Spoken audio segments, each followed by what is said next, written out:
Bonjour, c'est votre frère Gauthier. Dans cette vidéo, je vais vous montrer de la part de Jésus-Christ un secret qui vous fera marcher dans la victoire. La connaissance sur l'Antéchrist vous permet de marcher dans la victoire. Soyez sûr d'avoir suivi cette vidéo, l'Antéchrist n'existe pas jusqu'à la fin. Voyons d'abord ce que signifie un anti. Antéchrist ou Antichrist signifie la même chose. Anti est un préfixe qui dérive du grec et qui se fixe devant plusieurs mots pour exprimer l'idée de la rivalité, de l'opposition, de l'adversité, de la défense contre quelqu'un ou contre quelque chose.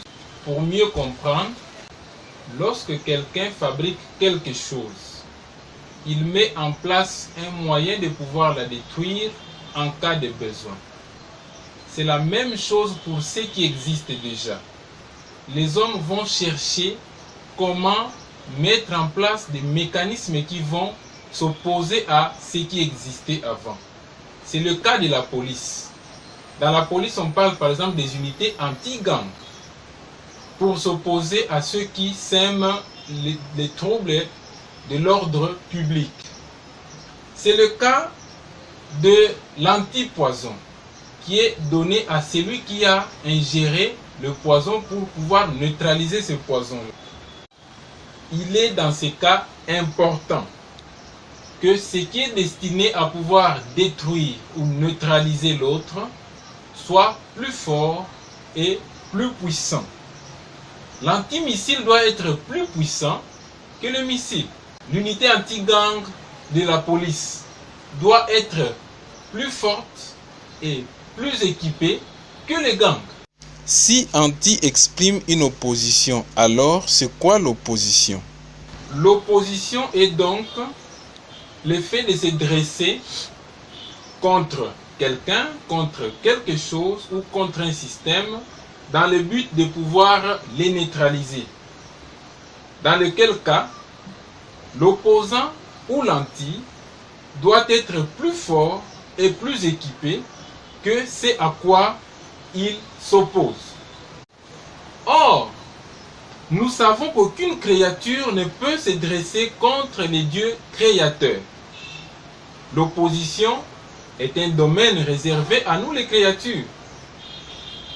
Il y a un seul et unique créateur, son nom c'est Jésus-Christ. Il donne seulement des ordres, en lieu et place de livrer la bataille comme nous avons l'habitude de le dire. C'est lui, Jésus-Christ, le Dieu créateur qui a créé l'opposition. Il a créé ce qui est bien pour ceux qui le craignent, qui l'adorent et qui lui obéissent. Il a également créé ce qui est mal pour ceux qui ne lui obéissent pas. Comme Jésus-Christ est créateur de tout, rien, personne, ni aucune créature ne peut s'opposer contre lui. C'est pourquoi il nous fait comprendre aujourd'hui que l'Antéchrist n'existe pas. Pour mieux comprendre cela, regardez les effets que produit le nom de Jésus-Christ. Les démons sont chassés, les malades guérissent de toute forme de maladie, les morts ressuscitent. Il n'y a que le nom de Jésus qui peut faire ce genre d'effet. Cela prouve à suffisance que Dieu ne peut pas avoir d'opposant. D'où vient alors cette pensée de l'Antéchrist? Elle vient de la comparaison de ce qui est écrit. Quand ils ont lu « L'homme est créé à l'image de Dieu et à sa ressemblance », ils se sont dit « Nous sommes comme Dieu ».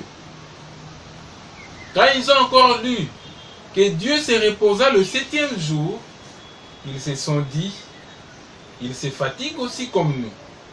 Comme ils connaissent la vérité, empêchons-les de manger l'arbre de vie. pour qu'ils ne vivent pas comme nous éternellement. Ils se sont dit, Dieu a aussi quelquefois peur de l'homme. Cela renforcé par le malheur qui est arrivé à son mandateur Emmanuel.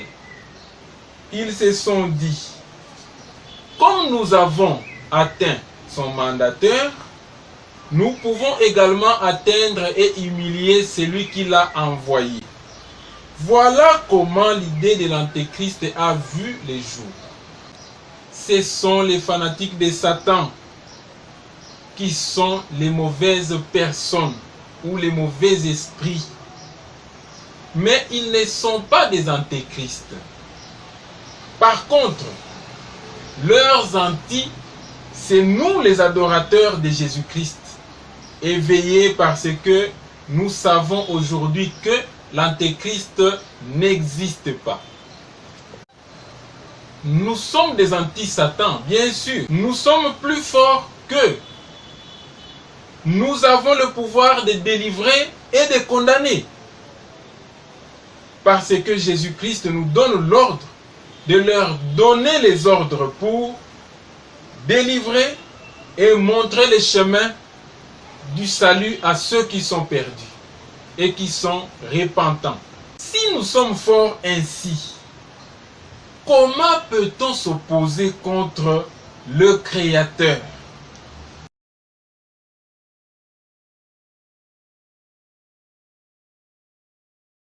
Pour nous affaiblir, il nous amène le péché, il nous amène la malédiction.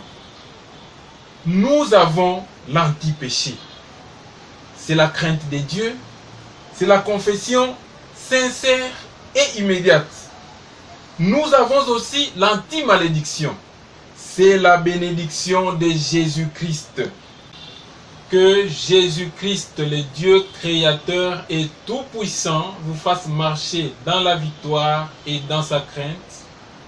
Revoyons-nous à la prochaine vidéo.